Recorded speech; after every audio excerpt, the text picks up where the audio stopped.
అందరికీ నమస్కారం. ఈరోజు మన గ్రీన్ ఎనర్జీ సోలార్ సిస్టమ్స్లో సోలార్ ఇన్స్టాల్ చేసుకొని హ్యాపీగా ఉన్న ఇంకొక క్లయింట్ని మీట్ అవ్వడానికి తెలుగు గంగానగర్కి అయితే వచ్చేసాము. ఈ క్లయింట్ మన దగ్గర సోలార్ ఇన్స్టాల్ చేసుకొని 2 నెలలే అవుతుంది. కానీ ఇది సమ్మర్ సీజన్ అవ్వడం వల్ల అనుకున్న దానికన్నా పవర్ అనేది ఎక్కువగా జనరేట్ అవుతుంది. అసలు అది ఎలా, ఏంటి, ఈసారి సోలార్ ఇన్స్టాలేషన్ ఎందుకు చేయించుకున్నారు అన్న విషయాలని క్లయింట్తో మాట్లాడి తెలుసుకుందాం. హాయ్ సార్, మీ పేరు? మొహమ్మద్ గయాసుద్దీన్. ఓకే సార్, మీరు సోలార్ ఇన్స్టాలేషన్ చేయించుకోవాలని ఎందుకు అనుకున్నారు? Daily wise consumption and monthly consumption ఎక్కువైపోతుంది. అండ్ దట్ టు యూనిట్స్ వల్ల మనకి బిల్ ఎక్కువ వస్తుంది. దానికోసం అని చెప్పి రీసెర్చ్ చేసినప్పుడు సోలార్ బెస్ట్ ఆప్షన్ అనిపిస్తుంది. సోలార్ అంటే మీరు గ్రీన్ ఎనర్జీ సోలార్ సిస్టమ్స్ వాళ్ళతో కనెక్ట్ అయ్యారు కదా సార్, అసలు వాళ్ళకి ఎలా కనెక్ట్ అయ్యారు మీరు వాళ్ళతో? సో నేను ఆన్లైన్ లో టాటా వెబ్సైట్ లో డ్రాప్ చేశాను డీటెయిల్స్. సో దాని తర్వాత లీడ్ జనరేట్ అయ్యి గ్రీన్ సోలార్ వాళ్ళు కాంటాక్ట్ చేశారు. Manager Nagabhushanam and executive Jitendra follow up చేసి వాళ్ళు ఎక్స్ప్లెయిన్ చేశారు ఏమేమి వాళ్ళ దగ్గర ఉన్నాయని చెప్పేసి, like 3 kilowatt solar panel and 5 kilowatts ఉన్నాయని చెప్పి దాని నుంచి నేను చూస్ చేసుకున్నాను. ఓకే, ఇప్పుడు మీరు 3 కిలో వాట్స్ తీసుకున్నారా సార్? 3 కిలోవాట్ సోలార్ ప్యానెల్ తీసుకున్నాను, ఇన్వర్టర్ 5 కిలోవాట్స్ తీసుకున్నాను. Okay, green energy solar system వాళ్ళ దగ్గర నుంచి మీరు సోలార్ ప్యానెల్ అయితే ఇన్స్టాల్ చేయించుకున్నారు కదా సార్, వాళ్ళు ఇన్వర్టర్ కానివ్వండి, సోలార్ ప్యానెల్స్ ఇవన్నీ ఏ బ్రాండ్ యూస్ చేస్తారో మీకు ఐడియా ఉందా? యా, టోటల్ టాటా నుంచి వచ్చాయి. సోలార్ ప్యానెల్స్ కానీ, ఇన్వర్టర్ కానీ అండ్ ఎంసీబీస్ అన్ని టాటా వచ్చాయి. సో ఈ ఇన్స్టాలేషన్ ప్రాసెస్ లో మా టెక్నికల్ టీమ్ వర్క్ ఎలా ఉంది సార్? సో వాళ్ళు లీడ్ జనరేట్ అయిన దగ్గర నుంచి ఇన్వాయిసింగ్ కానీ, shipment and delivery, so total వాళ్ళే చూస్తున్నారు. దాని తర్వాత ఇన్స్టాలేషన్ కూడా వాళ్ళే ఫాలో అప్ చేయించారు. అండ్ ఇనిషియల్ గా మాకు సింగిల్ ఫేజ్ సెటప్ ఉంది ఎలక్ట్రిసిటీది. సో సింగిల్ ఫేజ్ నుంచి 3 ఫేజ్ కన్వర్షన్ కానివ్వండి, అండ్ ఇన్వర్టర్ కూడా మనకి 5 కిలోవాట్స్ 3 ఫేజ్ వస్తుంది. సో అది మొత్తం కంపాటబిలిటీ చెక్ టోటల్ వాళ్ళే చూసుకున్నారు. ఓకే, నేను ఇందాక పైకి వచ్చేటప్పుడు ఇన్వర్టర్ దగ్గర ఒక టాటాది సమ్ ఏదో చూసాను సార్, ఏంటది? సో అది ఈవీ చార్జర్, మనకి ఎలక్ట్రికల్ వెహికల్స్ చార్జ్ చేసుకోవడానికి. ఓకే, అంటే ఇప్పుడు మీరు ఈ సోలార్ ప్యానెల్ నుంచి వచ్చే పవర్ ని ఎలక్ట్రికల్ వెహికల్స్ కూడా చార్జ్ చేస్తున్నారా? అవునండి. ఓకే సార్, ఇప్పుడు మీరు తీసుకునేటప్పుడు మా వాళ్ళు సో మీకు పర్ డే ఇంత పవర్ జనరేట్ అవుతుంది అని చెప్పి ఉంటారు కంపెనీ. సో మీరు వాళ్ళు చెప్పినంత మీకు వస్తుందా లేదు? సో వాళ్ళు యావరేజ్ గా 10 to 15 వస్తుందని చెప్పారు, బట్ ఇప్పుడు ప్రెసెంట్ అయితే 20 వస్తుంది. మేబీ ఆన్ గోయింగ్ సమ్మర్ లో ఇంకొంచెం పెరిగే ఛాన్సెస్ ఉండొచ్చు.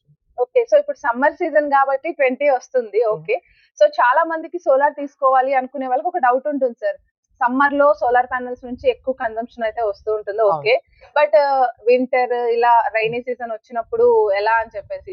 సో మీకు అది కాంపెన్సేట్ సమ్మర్ లో అవుతుంది కాబట్టి ఆ యూనిట్స్ ఇంకా మీరు యావరేజ్ గా తీసుకోవాలి per year wise. So year wise మీరు తీసుకుంటే మీరు బెనిఫిట్ లోనే ఉంటారు. ఓకే, ఎలక్ట్రిసిటీ బిల్ ఇంతకు ముందు ఎలా వచ్చేది సార్ మీకు? సో మాకు టోటల్ 4,000 అట్లాగా వచ్చేది. ఆఫ్టర్ ఇన్స్టాలేషన్ మినిమల్ చార్జెస్ వస్తున్నాయి. ఓకే, ఇప్పుడు ప్రెసెంట్ మీకు ఇది పెట్టించుకున్న తర్వాత నుంచి ఎలక్ట్రిసిటీ బిల్ ఎలా వస్తుంది సోలార్ ప్యానెల్ అప్పటి నుంచి?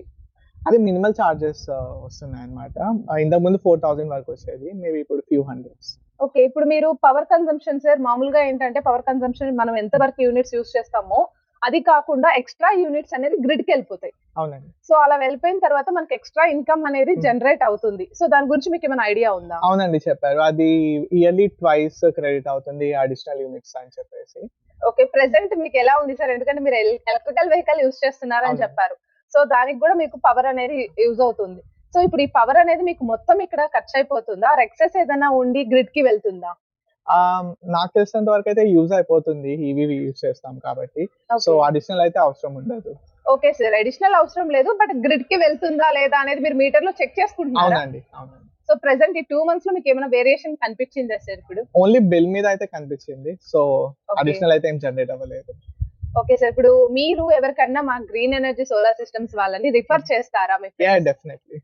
సో చేస్తారు సార్. ఇప్పుడు ఎవరైనా కొత్తగా చూసే వాళ్ళు ఉంటారు, లేదు సోలార్ ఎనర్జీ తీసుకోవాలి అన్న డౌట్స్ తో చాలా మంది ఉంటారు బయట, అలాంటి వాళ్ళకి మీరేం చెప్తారు? సో అంటిల్ అండ్ అన్లెస్ మీరు ట్రై చేసే వరకు మనం అది యూజ్ అవుతుందా లేదా చెప్పలేము, బట్ మీరు ఆన్లైన్ లో ఒకసారి చూసుకోవచ్చు మీ పవర్ కన్సంప్షన్ ఎంత ఉంది అండ్ ఎంత మిగులుతుంది అని చెప్పేసి. దానిపైన మీరు ఆ కాల్ తీసుకోవచ్చు, లైక్ తీసుకోవాలా లేదా అని చెప్పేసి. But definitely it's worth. Yes sir, maths నాకు తెలుసు, ఎందుకంటే ఎలక్ట్రిసిటీ బిల్స్ అనేవి లెస్ అయినాయి అంటే మన ఎక్స్పెన్సెస్ లో చాలా వరకు తగ్గినట్టే కదా. అవునండి. సో దట్ ఇది ఎన్ని ఇయర్స్ వారంటీ చెప్పారు సార్? 10 to 15 years అని చెప్పారు. So 10 to 15 years panel work చేసేది అంతే చెప్పారా? ప్యానెల్ అయితే మేబీ 20 years ఏమో వస్తుంది 20 అనుకుంటాను. ఇయర్స్ వరకు చెప్పారు. అవునండి. 25. అవును. ఓకే. మీకు ఇన్వర్టర్ మీద ఇవన్నీ కూడా చెప్పారా సార్? అవునండి. సో అది ఎన్ని ఇయర్స్ చెప్పారు? ఇన్వర్టర్ 5 years అనుకుంటాను. ఇన్వర్టర్ 5. సో నాకు తెలిసి ఇప్పుడు కొత్తగా ఏంటంటే ఇన్వర్టర్ అనేది 7 ఇయర్స్ వరకు వెళ్తుంది అనుకుంటున్నాను సార్. ఓకే. సో మేబీ ఇంకా వచ్చే కొద్దీ సో మన కోసం ఇంకా చాలా బెనిఫిట్స్ అయితే మా కంపెనీ తీసుకురావడానికే చూస్తుంది. ఓకే. సో మీరు మొత్తం టాటానే యూస్ చేస్తారు కాబట్టి టాటా బ్రాండ్ ని తీసుకున్నారు అని అన్నారు కదా అవునండి. సార్. సో ఇప్పుడు ఈ టాటా బ్రాండ్ తీసుకున్న తర్వాత మీకు ఇంకా ఏమన్నా అంటే లైక్ సోలార్ లో ఏమైనా చేంజెస్ కానివ్వండి ఆర్ అదర్వైజ్ ఇంకేమైనా గమనించారా? నేను టాటా తీసుకునే ముందు కూడా వేరే బ్రాండ్స్ చూసాను. బట్ నాకు అంత ఫాలో అప్ అయితే అనిపించలేదు. But once Tata solar and Tata EV కూడా తీసుకున్నాను. Not only for brand but quality కూడా చాలా బాగుంది. అండ్ వాళ్ళ రెస్పాన్స్ కానివ్వండి లైక్ అవంతా చాలా బాగున్నాయి టాటా. ఓకే సార్, ఇందాక ఫాలో అప్ అన్నారు. సో మీరు మా గ్రీన్ ఎనర్జీ సోలార్ సిస్టమ్స్ వాళ్ళతో మీరు కాంటాక్ట్ అయినప్పటి నుంచి ఇన్స్టాలేషన్ అయిపోయి ఈ 2 months టైంలో కూడా మీకు ఏదైనా డౌట్ రావచ్చు ఆర్ అదర్వైజ్ ఏదైనా ప్రాబ్లం వచ్చినా మీరు వాళ్ళకి కాల్ చేస్తే మీకు వాళ్ళు ఎలా రెస్పాండ్ అవుతున్నారు? ఐడియల్లీ వాళ్ళే ఫాలో అప్ చేస్తున్నారు ప్రతి విషయానికి. అది ఈవెన్ ఇన్స్టాలేషన్ కానివ్వండి, షిప్మెంట్ తెప్పించడం కానివ్వండి, అండ్ ఇన్స్టాలేషన్ అయిపోయాక సబ్సిడీ కోసం కూడా వాళ్ళే ఫాలో అప్ చేశారు. So total end to end వాళ్ళే చూసుకున్నారు. ఈవెన్ నాకు ఎప్పుడైనా డౌట్ వచ్చినా నేను కాల్ చేసిన just like within few seconds answer చేస్తారు. ఓకే సార్, మొత్తానికైతే మీరు మా గ్రీన్ ఎనర్జీ సోలార్ సిస్టమ్స్ అనేది వర్తి అనే చెప్తారా? అవునండి, definitely. Okay sir, thank you so much. Thank so చూసారు కదా అండి. సో మనం గయస్ గారిని మీట్ అయ్యాము. సార్ తీసుకొని జస్ట్ 2 months అవుతుంది. అయినా కూడా పవర్ కన్సంప్షన్ లో సార్ కి యూనిట్స్ అనేది ఎంత బాగా జనరేట్ అవుతున్నాయని చెప్పారు. అంతేకాకుండా ఎలక్ట్రికల్ వెహికల్స్ కి కూడా మనం సోలార్ ప్యానెల్ పెట్టించుకోవడం వల్ల చాలా వరకు ఇప్పుడు ఎలక్ట్రికల్ వెహికల్స్ ఎక్కువ అయిపోతున్నాయి. సో ఈ సోలార్ ప్యానెల్ తీసుకోవడం వల్ల అక్కడ కూడా మనకు పవర్ అనేది సేవ్ అవుతుంది. సో ఎవరైనా సరే ఎలక్ట్రికల్ వెహికల్స్ యూజ్ చేస్తూ మాకు ఎలక్ట్రిసిటీ బిల్స్ ఎక్కువ వస్తున్నాయి అనుకునే వాళ్ళు కూడా ఇప్పుడు హ్యాపీగా సోలార్ ప్యానెల్స్ కి అయితే వెళ్ళిపోవచ్చు. Thank you sir. you.